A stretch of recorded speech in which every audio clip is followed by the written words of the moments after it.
Hi everyone and welcome back to LL Sports TV. I'm your host Laurie and I'm joined by my niece Kenya in the building. How are you? She's making big strides and you know what, I'm going to take a little bit of credit for this because I was trying to encourage you. I saw what you were saying.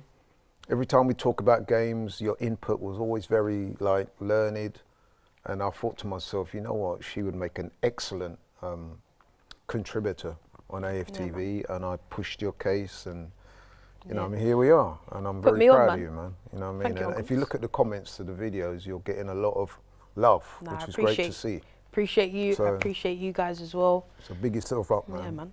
But anyway, you know what I mean? Enough of the pleasantries. Let's get down to it. So this weekend, everybody, Arsenal take on Newcastle at home.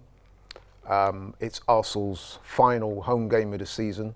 There's also some jeopardy on this game because Newcastle need it badly.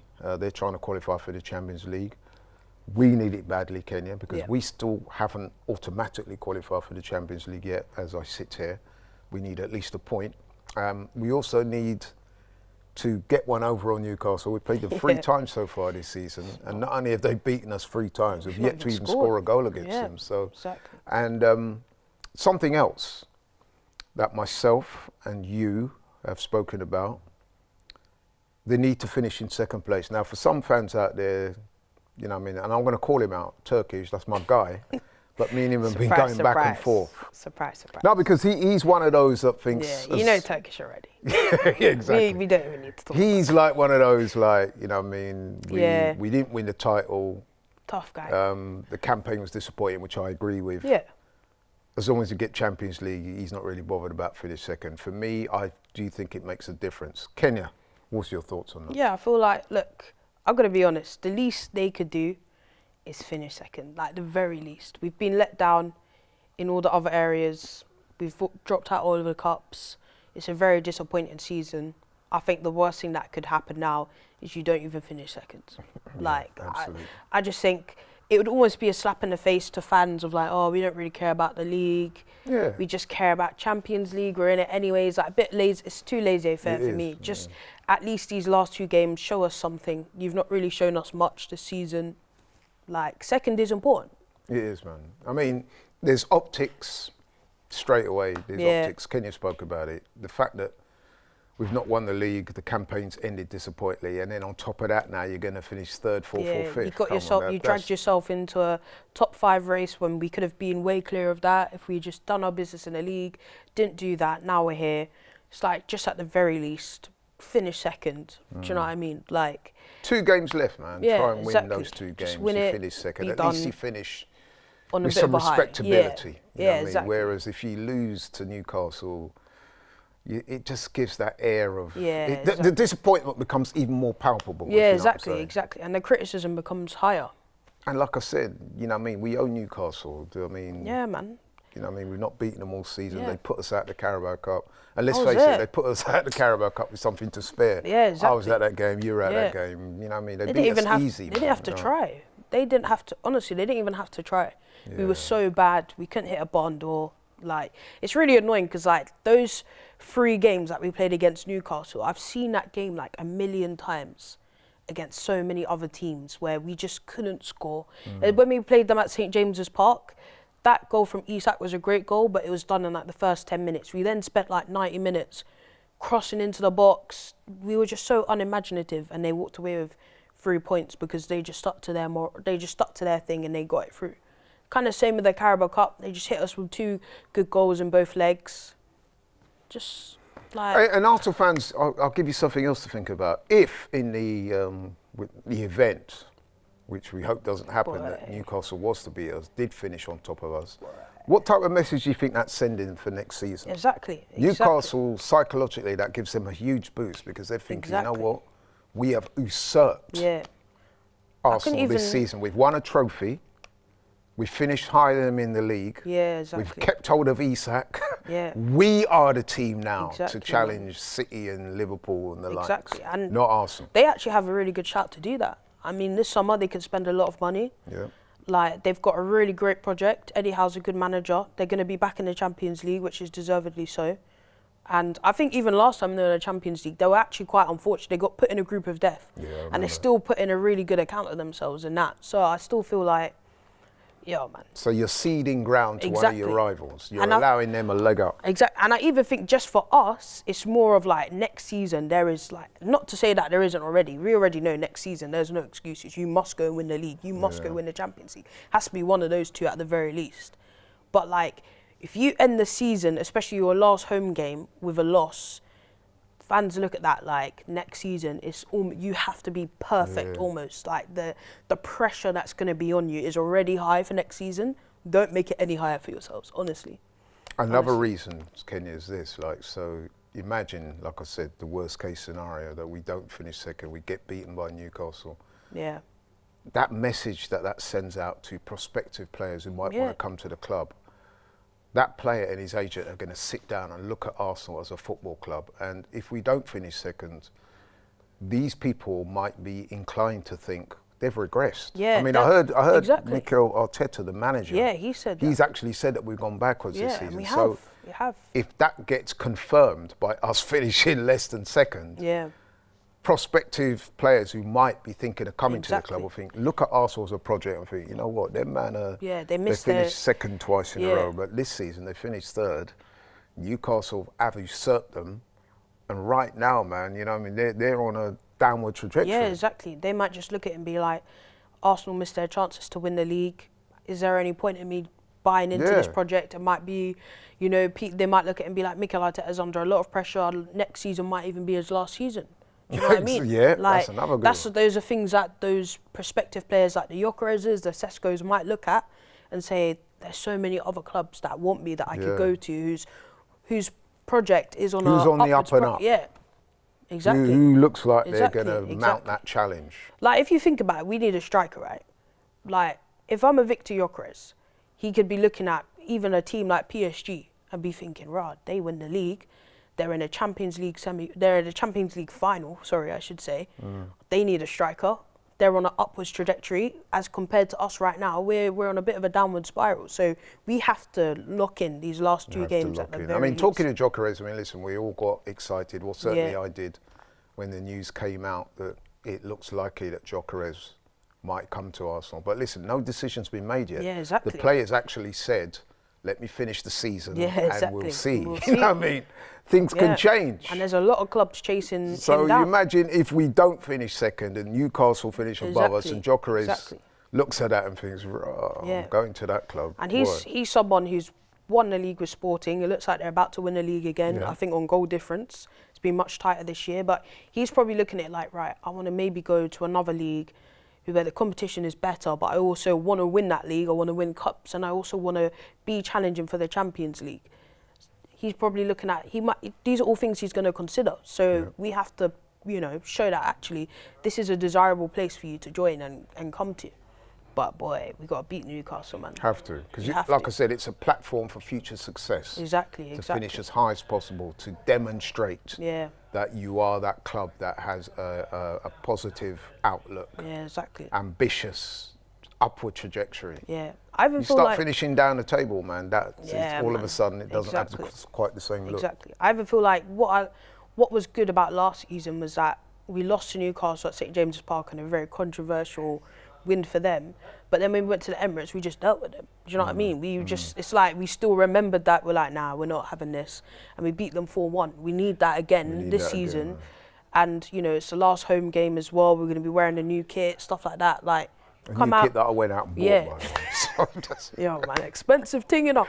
You know what? It's a lovely kit. It looks great. But I'm forced to say, Kenya, that if only we were as successful on the pitch as we are with the marketing and the merch, in the fashion department, we would be like Champions League winners every year, man. Because I'm sure no club has that. Real Madrid would be shaking. You know what I'm saying? Yeah, exactly. But anyway, in terms of the specifics, I guess let's start with the team selection. It's the last game of the season. I understand that the likes of Havertz and who else, Jorginho and all those guys are training. Yeah, so Martinelli. That's a positive outlook that way.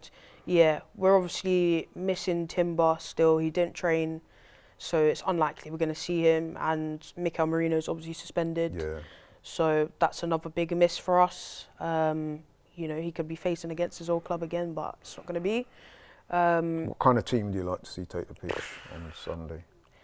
I would probably keep the back four how it has been. So I'd probably have Ben White come in at right back. I'd probably keep Miles at left back, and you know, the two centre backs. Obviously, Raya. To me, that's what I would want. I just think Saliba and Kiwior. Yeah, I think people might mention Calafiori, but I just think Kiwior's not put a foot wrong. He's kind of got to win his place back from Miles at the moment. Like, I would just persist with that, and then maybe you can bring him on. Midfield. Moving into midfield. I mean, yeah, Declan Rice trained, which was great, which is good. I was thinking, you know what, if he's got a bit of a hamstring strain, don't even risk him. Just don't even want to see him for the rest of the season if that's the case. But he trained, he's fine. I'd say then he's kind of got no choice but to play. Yeah. Which is actually quite unfortunate to say, because you just don't want to risk those things. But I guess him, Partey and Odegaard would have to be the midfield. I mean, unless you rise up Ethan. I would certainly introduce Ethan at some stage in this game, but not through midfield. I would have him on the right. In midfield, I would go with that established trio of Partey, Rice and Odegaard. I think this season that's been our best midfield trio. Yeah, I agree. And I think if those guys are available, then they should start. Yeah, and I think as well, with touching on Odegaard, in the second half of that Liverpool game, especially, he was actually really good. Yeah, he was. He was really unlucky not to score. I thought that shot he had was brilliant. Yeah, let's hope that continues, because we will need him, because that midfield trio that Newcastle have is quite a formidable trio. Exactly. And they're physical and they can play as well. And I think Joe Linton's back now. So, do you know what I mean? You know, he loves the game against Arsenal. Exactly. You've got to be. He's one of those players that seem to relish playing against Arsenal. The free thugs, that's what I call them. You know what I mean? I actually love it, man. It's proper. Yeah, it's going to be a proper game as well. I'm looking forward to it. So, I would go with that trio. You? Yeah, as well. And then I'd say my front three would be Saka on the right, Trossard on the left, Martinelli down the middle. Yeah, a lot has been said about that. I mean, obviously the manager tried Martinelli through the middle in the second half against Liverpool, and I must say it did work well. Yeah. I thought Martinelli was one of our better players, possibly Arsenal's best player. Yeah, he was, in my opinion, he was our best player. Yeah, so off the back of that energy, I think that makes sense to. Yeah, he scored as well, so he's got a bit more confidence about him, I guess. And his raw pace and that will give Newcastle problems, I would have thought. Exactly. And I don't know if like Sven Botman's back, but if Dan Burns playing centre back, like, no offence, these are players that you should be wanting to run at, who are a bit slower, who are more going to be more physical with you. Yeah, if you can isolate Dan Burn, Martinelli against Dan Burn. Yeah, exactly. You know what I mean? That's a no contest. So let's see if we can do that. Yeah, but. And then Trossard, I think Trossard on the left is much better than he is down the middle. Oh, definitely. Yeah. And then Saka, to me, Saka's a no-brainer. Like, he has to play. And hopefully Wanyeri can get some minutes. I want to see Ethan. I'm starting to forget what he looks like. Yeah, exactly. I saw he got a new squad number. He's number 22 now. I was like, oh my God, I forgot what this kid even looks like. I hope that's not just for marketing purposes. Exactly. You want to see him play. I was like, I forgot what this kid even looks like, man. You know what I'm saying? Yeah, exactly. So, also actually funny to mention, David Raya's number 1 now as well. Yeah, that's right. So it's got a few squad number changes. So that team, I think that's the team that will take the pitch. I don't think the manager will experiment too much. I think that team, if that team plays, I think that's capable of getting the job done. How do you see the game playing out? Do you know what? Yeah. We've become a team right now where I need to see how we play in the first 10 minutes to even see how we're going to... I actually hate saying that, but I have to see how we start. I mean, Newcastle, they're high momentum. They've just won. They beat Chelsea 2-0. They were very good. They scored super early. Scored in like the first minute in that game. But I just think it's the last home game. Like, they have to turn up. Somehow... We're better at home this season, I'd say. Yeah. We've only lost 1 game at home, 2 games at home. Yeah, 2 games, Bournemouth and West Ham. Yeah. So let's just try and keep this non-winning streak out. Of course, we did lose to them in the Carabao exactly. Cup. I'm sorry, talking about Premier League. So I'm just going to back the team to win. It's going to be really tight. It's not going to be the perfect game. It's going to be smelly, but we're going to get it done. Yeah. Listen, I would disagree with you there. I do think that Sunday will be quite open. Yeah. And I know that obviously there's a lot at stake with this game, so you tend to think it'll be a bit cagey. But I think, given it as the last game of the season, I do think that the ground will be full, the energy there. Yeah. It will almost be like a cup final type of game. Better That's be. how I'm kind of looking at Better it. be. And I think if it goes that way, I think that us being at home, the energy of the day, the fact that we need it, they need it, the energy of the crowd, the energy of the occasion, I'm leaning towards an Arsenal win, very tight. I might go 2-1. I think Newcastle will probably score, given their attacking prowess, but I fancy us to end the season on a high, get that win, and then we go into the last game of the season against Southampton, where the second place is in our own hands. Yeah, exactly. And also, well, I guess we only need a point really to confirm. Well, we only need a point for Champions League football. Yeah, I think if we were to get, actually, I don't know the semantics of everyone else's points. I can't even say if you got a point, it's guaranteed second place, but I don't think it is, because obviously, if we were to, actually, I don't even want to put that out there about Southampton. I don't even want to put that out there. You know what I'm saying? But yeah, let's just hope we win, man. We must. We actually Prediction? must. I'm going to say 2-1 Arsenal. Yeah, I'm going to go with 2-1. I think that Arsenal, I mean, I was encouraged by the second half performance last week against Liverpool. I mean, that could have gone very badly wrong for us. But to be fair to the team, I don't know what the manager said to them at half time, but it seemed to work. They came out there, they ended the game on a high. In fact, had not for Mourinho stupidly getting himself sent off, I think we could have won it. I think we would have won that game. Momentum was on our side at that point, and I think Liverpool looked a bit lethargic or a bit like not bothered, to be honest. We were definitely in the ascendancy up until that sending off. Obviously, we had to rein it back when he got sent off, because then you have to, the dynamics of the game changed. You had to bring on about 2 defenders as well. So all things being equal, I think we can reverse the trend and stop losing to Newcastle. Oh my God. Start scoring some goals against Newcastle, get a win, and then we move on to the next one. But I guess the message that myself and Kenya are sending is that second place does matter. Yeah, it does. You know what I mean? It does. Kenya, thank you so much. Nice one. Thank you to you guys for watching. Really appreciate you watching the video and supporting LL Sports TV. If you're new to the channel, please like, share, subscribe. We're out. Catch you on the next one.